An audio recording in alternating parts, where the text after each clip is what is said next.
नमस्कार बच्चों, कैसे हैं आप। स्वागत है आपका डिपार्टमेंट ऑफ एजुकेशन की इस 10 अगस्त की वर्कशीट में। जैसा कि आप देख सकते हैं, वर्कशीट का नंबर 31 यानी कि 31 है और worksheet class 3rd to 5th यानी कि तीसरी से 5वीं तक के बच्चों के लिए है।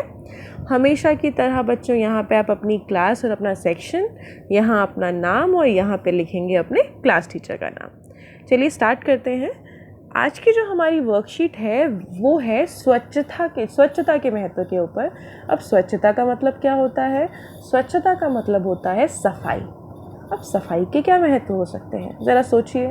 आप अपने घर पे हैं और आपने जो भी खाया वो सब आपने वहीं अपने आसपास रहने दिया। बर्तन भी ऐसे पड़े हैं, चिप्स खाया, चिप्स के पैकेट भी ऐसे ही पड़े हुए हैं, धूल भी है, मिट्टी भी है। कैसा लगेगा आपको? अच्छा नहीं लगेगा ना। तो यहाँ पे भी उसी की बात कर रखी है। ऐसा एक बच्चे के बारे में है। चलिए पढ़ते हैं क्या है क्या नहीं। गुरमीत के चाचा जी गाँव में रहते हैं। एक बार गर्मी की छुट्टियों में गुरमीत को अपने परिवार के साथ उनके गांव जाने का मौका मिला। वह अपने चाचा जी के घर एक सप्ताह रहा। जब वह वापस अपने घर आया तो गुरमीत ने अपने दोस्तों से गांव की यात्रा के बारे में पूछा। गुरमीत ने उन्हें बताया कि उसने गांव में बहुत मज़े किए। वह वहाँ जगह जगह घूमा, लेकिन नेक बात से वह हैरान हो गया कि उसके चाचा जी के गांव में कहीं भी गंदगी नहीं थी। सड़कें, गलियां, बाजार सभी जगह सफाई थी। उसके चाचा जी ने बताया कि वहाँ पर रहने वाले लोग खुद इस बात का ख्याल रखते हैं कि उनका गांव साफ सुथरा रहे। वे ना तो सड़क पर थूकते हैं और ना ही कूड़ा सड़क पर डालते हैं। वे हमेशा कूड़ेदान में ही कूड़ा डालते हैं और हमेशा ये प्रयास करते हैं कि उनका गांव साफ सुथरा रहे। गुरमीत ने यह बात अपने दोस्तों को भी बताई। गुरमीत और उसके दोस्तों ने प्रण लिया कि वे भी अपने शहर को साफ रखने का प्रयास करेंगे और दूसरे लोगों को भी इसके लिए प्रेरित करेंगे। तो अभी हमने पढ़ा, जो कहानी है बच्चों वो गुरमीत के बारे में है। ये आप चित्र में देख सकते हैं, ये गुरमीत है। अब एक बारी वो अपनी छुट्टियों में जाता है अपने चाचा जी के साथ उनके गांव, और जब वो वापस आता है तो वो अपने जो गांव में वो गया होता है वहाँ के किस्से सुना रहा होता है अपने दोस्तों को। अब उसी बीच वो उन्हें बताता है कि उनके चाचा जी के गांव में कोई गंदगी फैलाता ही नहीं, मतलब साफ़ सुथरा रहता है। और जब वो चाचा जी से पूछता है कि भाई इतना साफ़ सुथरा कैसे है, तो वो बताते हैं कि यहाँ कोई गंदगी करता ही नहीं है, सब लोग साफ़ सफाई रखते हैं। जो जिसकी गंदगी है वो उसको साफ़ कर लेता है तो ज़्यादा गंदा होता ही नहीं है। और फिर एक अच्छा बच्चा होने के नाते गुरमीत क्या करता है, अपने दोस्तों को भी प्रेरित करता है कि चलो भाई हम भी सफाई रखेंगे। और दोस्त भी अच्छे होते हैं, जैसे आप लोग अच्छे बच्चे हैं वैसे ही वो भी अच्छे बच्चे होते हैं। और वो दोस्त भी प्रण लेते हैं कि वो अपने शहर को साफ रखने का भरपूर प्रयास करेंगे।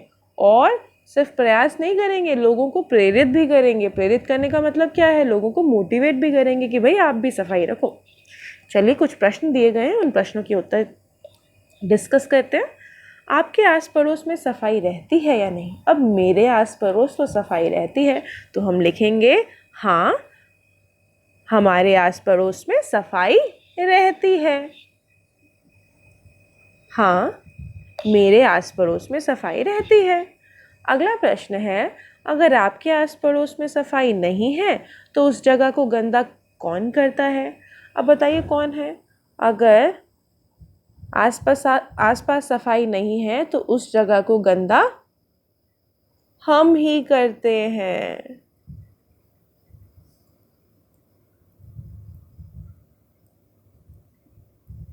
हम ही तो हैं गंदा करने वाले भी।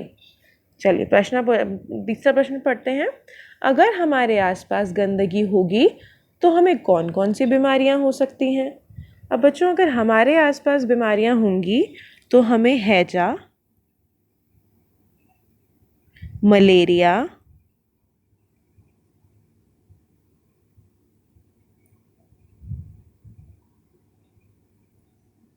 टाइफाइड, ये कुछ बीमारियां हैं। और भी बहुत सारी बीमारियां जो बीमारियां हमें हो सकती है अगर हम सफाई नहीं रखेंगे। मलेरिया तो आपको पता ही है क्या होता है। मलेरिया में मच्छर, कहाँ रहते हैं वो मच्छर? जहाँ गंदगी रहती है वहीं पे रहते हैं वो मच्छर। चलिए चौथा प्रश्न करते हैं, क्या सिर्फ पास पड़ोस की सफाई ही ज़रूरी है? अब बच्चों, पास पड़ोस की सफाई तो ज़रूरी है ही, क्या हमें अपने घर को भी साफ सुथरा रखना चाहिए? तो हम लिखेंगे नहीं, सिर्फ पास पड़ोस की सफाई ही ज़रूरी नहीं है, हमें अपना घर भी साफ सुथरा रखना चाहिए। ठीक है, नहीं, सिर्फ पास पड़ोस की सफाई ही ज़रूरी नहीं है, हमें अपने घर को भी साफ़ सुथरा रखना चाहिए। अब हमारे घर के बाहर वाली रोड तो बहुत साफ़ है, लेकिन घर में इतनी गंदगी है, तो बीमारी तो घर के अंदर से भी हो सकती है ना, ज़्यादा तो वहीं से होगी बल्कि। चलिए अगला प्रश्न देखते हैं, आप अपने घर को साफ़ रखने के लिए किस प्रकार अपनी मम्मी की मदद करते हैं? लिखिए। अब सोचिए ज़रा, आप कैसे मदद करते हैं अपनी मम्मी की। अब मैं क्या करती हूँ, मैं सफाई करने में अपनी मम्मी की मदद करती हूँ, मैं कूड़ा उठाने में भी मम्मी की मदद करती हूँ, मैं जूठे बर्तन किचन में रख के आती हूँ, मैं जितनी भी चीज़ें मैं बाहर की खाती हूँ वो सारी की सारी मैं कूड़ेदान में डालती हूँ। तो इस तरीके से मेरी मम्मी की भी मदद हो जाती है। चलिए अगला है, घर की साफ़ सफाई के लिए आपने कौन कौन सी वस्तुओं का प्रयोग किया? उसका चित्र बनाकर उसमें रंग भरिए। आप बोल रहे हैं आपने घर की साफ़ सफाई करी, तो आपने कौन कौन सी चीज़ें यूज़ करी, उनका चित्र बनाना है। कुछ समझ पा रहे हैं क्या बना रही हूँ मैं?